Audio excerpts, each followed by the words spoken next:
On today's show, the Cleveland Cavaliers are reportedly a team to watch for free agent Miles Bridges. I'll tell you why I think that's a bad idea on today's edition of Locked On Cavs.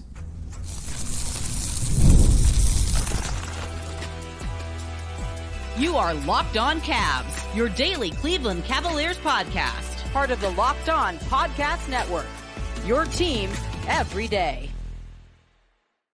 What's up, everybody? I'm Danny Cunningham. You might know me from my time covering the Cleveland Cavaliers at places like 92.3 The Fan, Cleveland Magazine, and anywhere else along the way. Thank you for making Locked On Cavs your first listen every day. You can find the show wherever you get your podcasts, Apple, Spotify, anywhere else. Give us a 5-star review. Help us to grow the show in that way. Also, check us out on YouTube, the Locked On Cavs YouTube channel. If you're watching on YouTube right now, like this video. Make sure you are subscribed to the Locked On Cavs channel. If you're not watching on YouTube, well, go watch on YouTube, like the video, subscribe to Locked On Cavs. Help us grow the show that way. A proud part of the Locked On Podcast Network, your team every day. Today's show is brought to you by Game Time. Download the Game Time app, create an account, and use code LOCKEDONNBA for $20 off your first purchase. Terms do apply. Today's show is going to feature a mailbag coming up a little bit later on. The first question I had for the mailbag was actually about Miles Bridges and the Cavs maybe being interested in him. And with what Mark Stein reporting that the Cavaliers are a team to watch in the Miles Bridges sweepstakes, I thought I would open the first segment talking about that. Because Miles Bridges is a good basketball player.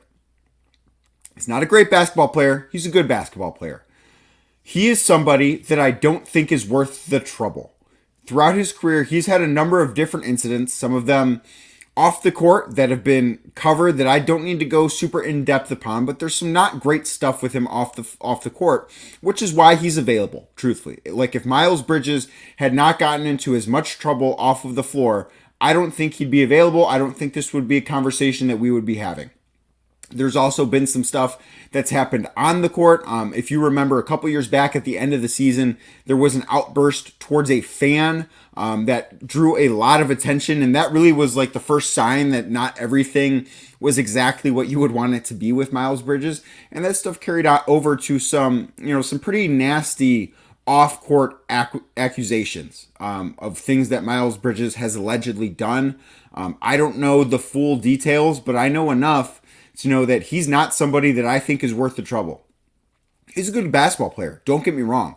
I think his fit in Cleveland will be okay. I don't know that he's quite a good enough shooter to fit in around the core four. I think he's more of a guy that wants to put the ball on the floor and get to the rim, which, don't get me wrong, he's good at. I don't know that it's the best fit in Cleveland. If the Cavaliers were to do this, I think this would be something that probably points them to making a little bit of a change, not being able to play two bigs anymore, because I think that his play style wouldn't add space for the Cavaliers. It would probably subtract a little bit of space for the Cavaliers. But I don't think it's worth it. I don't. Would he make the Cavs better? Yeah, I think he would. Would he turn the Cavs into a championship contender? I don't think so. They level up a little bit, but they don't become Boston all of a sudden because they add Miles Bridges to the roster. They don't. He's an athletic player. He's a good basketball player. He is. But there's a reason he's available. It's because he comes with a lot of baggage. He does. And I'm not saying that everyone in the locker room needs to be a saint, because I don't believe that. Not everyone in any professional league, not everyone in every locker room is a good guy. That's how sports works. A lot of really great players are not great people. And I get it. But I also think that the juice here probably isn't worth the squeeze. If Myles Garrett were a great figure off the floor and didn't have the domestic violence accusations against him and stuff like that, one, he's probably not available. He'd probably be in Charlotte. He would have signed a big extension last offseason when he was a restricted free agent, or the offseason before. And his career would be going in probably a different direction. He'd probably be the same player that he is, which again is a good player. It's not a great player. He's not a star player by any stretch of the imagination. And if he were a star player, I think that he'd probably be signed elsewhere because it might be worth it. But I don't think that this type of move is worth it for the Cavs. Because for somebody that is as troubled off the floor as Miles Bridges has been, I think you need to bring more on the court. I think you need to be better. And I don't love saying that because you should want to have guys that are upstanding citizens on your roster. But the fact of the matter is this is a business. It is. And the Cavs are in the business of winning basketball games. I just don't know that Miles Bridges would be someone that helps them win enough basketball games to make it worth all the other distractions, all the other baggage that comes along with it. I really don't think so. I don't think that this is a move the Cavs should be interested in. I will say it is encouraging that the Cavs are brought up because they want to be aggressive. That is something, if you want to take away the bright side of this, that's it, is that the Cavs realize that they're not good enough, and attaching their name or being in the sweepstakes of a good player, again, not a great player, but a good player, should tell you that they know they need to improve. That's what that should do. That should tell you they need to improve, and they know they need to improve. They know they need to be better. Again, he's a good player. He's not a great player. I really don't believe that he's worth the PR nightmare that it would create. There have been some other teams that are rumored to be involved with Bridges. I know the LA Clippers are one of them, and I believe there was some reporting done. I'm not sure by who, and I'm sorry. But Bridges is intrigued there because they're an organization that has given out second chances. Earlier in this free agency period, they reportedly agreed to terms with Kevin Porter Jr., which is a very similar case to Miles Bridges. There's some domestic violence accusations there. There's been a lot of off-the-court troubles there. I just don't think this is something the Cavs need to sign up for, especially when, if you want to make this strictly about basketball, doesn't make the Cavs better. It does. It does. But it doesn't make them championship contenders. And if you wanted to make a move like this, which I'm not in favor of here, it better make you at least a championship contender. Like, the juice better be worth the squeeze, and here I don't believe that it is. I do not think this is a move that the Cavs should make. I'll be very curious where Miles Bridges ends up. Maybe it is in Cleveland, maybe it's somewhere else, but this is a move that, I do get it from a basketball perspective. I don't think it's a perfect fit. I really don't. But from an off-the-court perspective, with it not being a perfect fit, with it not being something that raises your ceiling to a championship level, at least not in my beliefs, I don't think it's worth it. I don't think that this is a move that, one of my favorite sayings is the juice has got to be worth the squeeze. I don't think it is here. I really, truly don't. I don't think that this juice is worth the squeeze because it's going to be, wherever he signs, it's going to cause a bit of an uproar for that fan base. It is. The Cavaliers are going to have to deal with negative pushback from fans if they end up with Miles Bridges. I have zero doubt about that. There's going to be a large section of this fan base that's going to be upset. Now, fans will get over it. These things, especially if Miles Bridges plays well, these things will go away a little bit. But I also don't know that you can trust him to stay out of trouble. That's the other part of this, is can you trust Miles Bridges to be available and be on the floor and not do something else that brings embarrassment to your franchise? I don't think so. Why would you believe that? Because it's not as if he's a one-time offender. He did one thing wrong. That's not what this is. There's been a lot of stuff that Miles Bridges has allegedly done wrong off the floor. As an organization, when you sign somebody, when you pay somebody a lot of money, which I think Miles Bridges is going to get a pretty good contract. He is a good player, like I've been saying. But you need to trust him to be available and to stay out of trouble. You can't do that with him. So if I'm the Cavs, I'm staying away from Miles Bridges. He's not someone that I think is worth bringing onto this roster, is worth bringing into that locker room. And the fit's not perfect either. If it were a perfect fit, maybe that conversation changes a little bit. Maybe you're a little bit more lenient to some of the things that have happened or willing to put up with it. But I don't think that fit is perfect. I don't. Again, he's a good basketball player. He's not a great basketball player. I don't think that Miles Bridges is worth the trouble for the Cavs. I get why they're interested, but ultimately I think it's best for them if they end up making a trade that brings them in a similar type of player without the off-court baggage from somewhere else. That's where I'm at on that. We will see what happens. It is 9 o'clock on Thursday night as I record this. So by the time you're listening to this, things may change. I don't know. But that's where I stand right now. That's where things stand right now. We will see how this entire situation plays out. I've got a mailbag to get to. You guys threw in a bunch of questions, but once that news came down earlier today, was reported by Mark Stein, I knew I wanted to spend at least the first segment talking about it because I do think it's important to talk about that. I really do. So we've got mailbag questions. We've got a lot to get to, some potential trade targets, maybe a free agent signing or two. So that's all straight ahead right here on Locked On Cavs.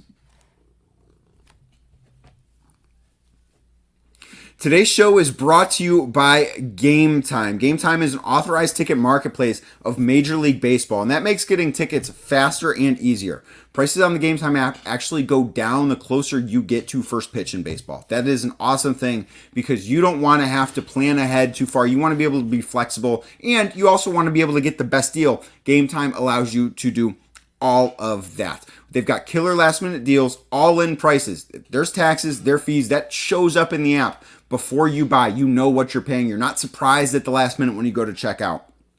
Plus, one of my favorite things, they got the view from your seat. You can see what it's going to look like when you're sitting in the seat you're going to purchase with Game Time. I like being able to have that little preview and see what my view of the field or the court or the rink or whatever I'm going to is going to look like. Game Time does that, plus the lowest price guarantee. They take all the guesswork out of buying Major League Baseball tickets. Been telling you guys, I went to a Cleveland Guardians game a couple weeks ago. Thursday afternoon, Guards, Mariners, used Game Time, had a great experience, couldn't recommend it any higher than I do. I was able to check out the view of my seat and get a great deal, and then enjoy a Guardians win over Seattle as well. So take the guesswork out of buying MLB tickets with Game Time. Download the Game Time app, create an account, use code LOCKEDONNBA, that's LOCKEDONNBA, for $20 off your first purchase. Terms do apply. Again, create an account and redeem the code LOCKEDONNBA for $20 off. Download Game Time today. Last minute tickets, lowest prices guaranteed. So let's get to the mailbag, and the first question I want to get to comes from Rumple. He says, who is picking up the phone to trade for any of our guys outside of the core four? That core four, obviously, Donovan Mitchell, Darius Garland, Evan Mobley, and Jared Allen. That's the core four. Who are teams picking up the phone if the Cavs are trying to make other trades? Are there any suitors for potential Caris LeVert trade? I do think that there are a number of guys, and the way I look at it is anyone that's in the healthy 8-man rotation, I think other NBA teams have interest for. I do. Like, Max Strus is not available, but if Max Strus were to be made available, I think that there would be a number of teams that have interest in him. Caris LeVert falls into that bucket for me. I think that there would be a lot of teams out there that have interest in Caris LeVert for a number of reasons. I don't know that Cavs fans... I am higher on Caris LeVert as a basketball player than I think a lot of Cavs fans are. I like his game. I understand that this is not a perfect fit for him in Cleveland. I believe he's someone that needs to have the basketball in his hands more often than he does.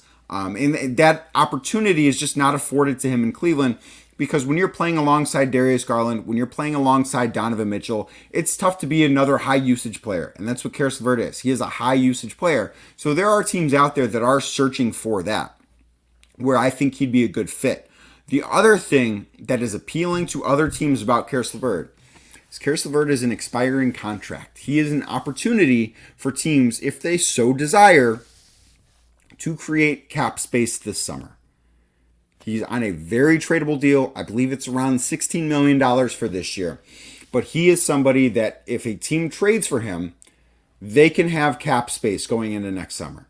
I don't know what teams would be interested in that. I don't know who teams would be interested in next offseason. We now in today's NBA, we see a lot of guys that are starting to sign contract extensions rather than hit free agency. The Cavs were obviously the benefactors of that this week with Donovan Mitchell. But that is something that it's worth mentioning, that Caris LeVert can be an avenue for teams out there to create cap space. So I do think that if teams called about Caris LeVert, if the Cavs called teams trying to create a trade, wanting to put Caris LeVert in that deal, teams would pick up the phone. I'm not saying that, he would make every deal work, But there are, I think, a number of deals that Karis LeVert could make work. I really do believe that. I think he's someone that has value around the league. He's a good basketball player. He's not in the right role in Cleveland, but he is still a good basketball player. But Rumpel, thank you very much for the question. Up next, C_Bloom36 says, we do not have control over the first involved with the Utah pick swaps, so they cannot be traded to other teams. Is that correct? That is correct. There's a complicated thing to where, if the Cavs wanted to make it a three-way pick swap, I believe they could do that, to where they basically say, Utah has the first right of refusal. Like if they want to swap picks here, they're the first ones that are allowed to do this. But say they make a trade with the Nets, and they could say, we don't have control over any of our picks. But what we can do is, Utah's got our pick swap. After that is done, the Nets can have the option to swap picks with what the Cavs have left. I hope that makes sense. Things can get a little complicated with NBA trades at that level, at that juncture. There's a lot that goes into them. And then the second part of this question, can some of those picks be traded to Utah? So no, they can't, because Utah right now, one, the Cavs don't have picks to trade. They could trade those swaps with other teams, but you can't trade that swap with Utah. Why? Utah already has that swap. So you can't do that. And because of the Stepien rule, you have to have a first-round draft pick every other year. So the Cavs made a draft pick this year in 2024. That means they were allowed to trade their 2025 draft pick. That deal was sent out unprotected to Utah as part of the Donovan Mitchell trade. Because they sent out the 2025 pick, that means the Cavs had to keep their 2026 pick. But what they could do is they could attach a swap right to it. So that means that instead of trading away their pick, the Cavs were able to say to Utah, hey, we can't give you a pick because of the Stepien rule.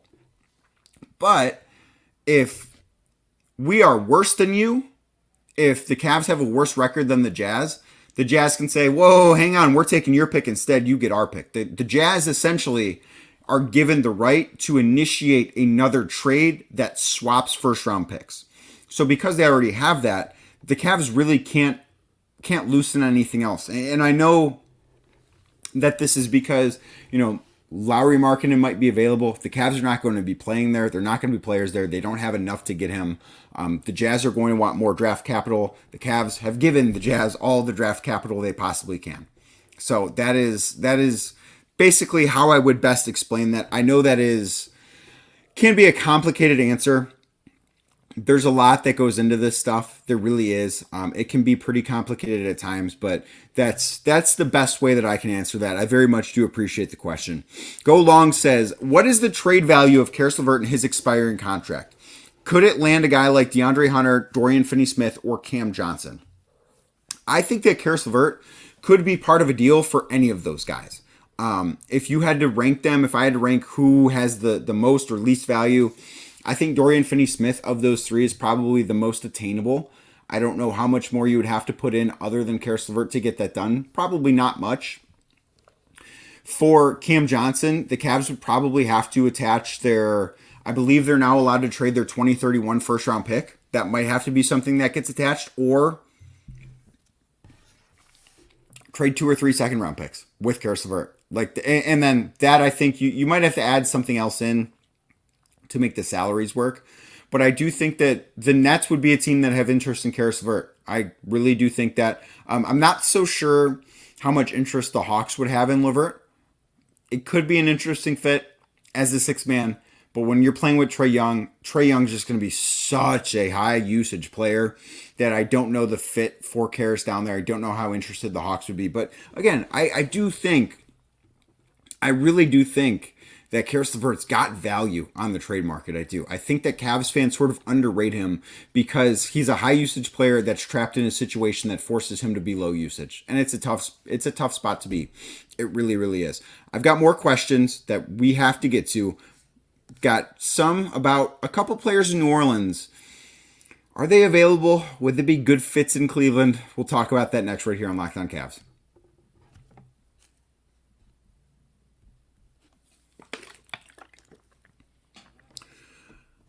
Back here on Locked On Cavs, and are you watching Fox Sports or ESPN on your TV all day and you have to turn down the volume because of all the shouting? Well, I'm here to tell you to make the switch to Locked On Sports Today. It's a free 24/7 sports streaming channel that's programmed for you every day to bring you the biggest stories without all of this screaming. Locked On Sports Today brings you can't-miss analysis, opinions, and news, streaming 24/7 on YouTube or the free Amazon Fire TV channels app, part of the Locked On Podcast Network, your team every day. Again, thank you for making Locked On Cavs your first listen every day. Up next in the mailbag, Taylor says, when I see Evan Mobley rookie highlights, it's clear to me that he looks so much more like a power forward and showed so much better prowess as a scorer and a shooter. Can Kenny Atkinson reverse his regression? So I think that there are a number of things that Kenny Atkinson can and will do with Evan to improve him. I think that what we see out of Evan Mobley this year is going to be the best year of his career offensively. I think defensively he's going to stay the same. He's still going to be a monster on that end. I don't think he needs to improve. He's going to continue to get better, but like he is a defensive player of the year candidate. I don't know that we have to spend a ton of time talking about that. But offensively, his game's left stuff to be desired. I don't think there's any debate there. He is a guy that hasn't lived up to expectations on that end of the floor yet. But one of the things that I asked Kenny Atkinson about during his introductory press conference was picking up the pace, playing faster, because that's something that could benefit Evan, just sort of how much low-hanging fruit there is to grab there. And one of the things that I thought was most interesting about that intro presser with Kenny was, he talked about how, it can be difficult at times to run and play fast and play with a really quick pace when you've got two big guys. But he also made mention that the Cavs don't have two traditional bigs in terms of big lumbering guys that have bad feet that can't get up in the floor. He said, we have fast bigs here in Cleveland.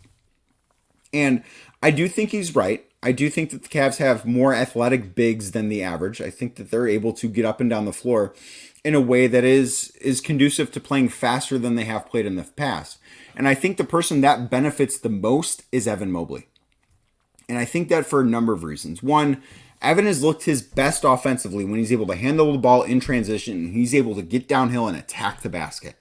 Playing faster obviously gives more of those opportunities to him. It doesn't take a rocket scientist to see that. If the Cavs are able to run more, if they're able to get in transition more, Evan Mobley is going to benefit. I think he's going to score, between 6 and 8 points per game more just if the Cavs go from, I think they were 26th or 27th in pace last year, if they go to 15th. I think he will see that. The other thing that I think could help is it's going to create mismatches for Evan. Part of the reason I think a lot of people, including myself, have been frustrated with this offense for the Cavs.